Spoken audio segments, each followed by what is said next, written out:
kami. Tulungan niyo po kami. Mamamatay po kami makasinggap dahil sa tubig yan. Crime water yan, hindi ang prime water.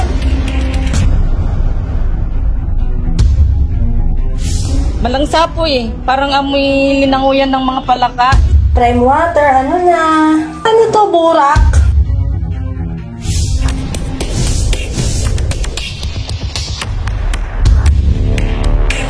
Malakas pa nga ihi ko eh.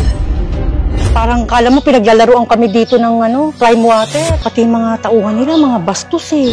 Nagkaaway-away pa dahil sa hindi nagkakasundo sa tubig.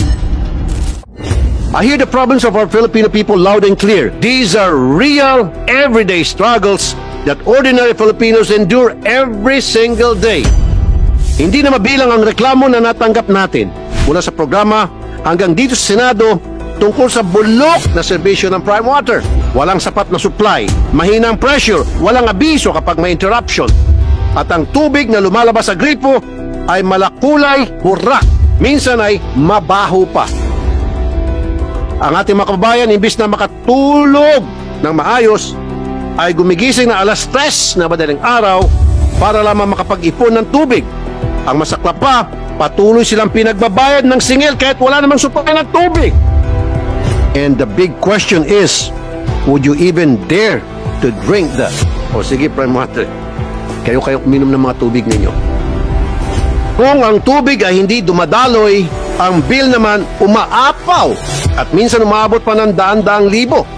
To address these gaps, I filed a bill creating the Department of Water Resources Management as a centralized agency for planning and policy, and established the Water Regulatory Commission, an independent body tasked with overseeing the performance, compliance, and service delivery of all water providers, both public and private. Nakita po natin na higit sa 100 billion peso ang pinangako sa mga kontrata, pero nasaan na po?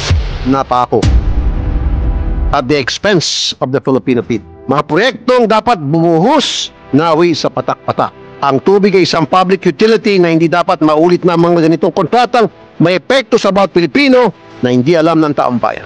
In this hearing, we will not only listen to our people's problem, we will take action to make water flow where it should to every Filipino household. The priority is clear. Water is a right, not a privilege.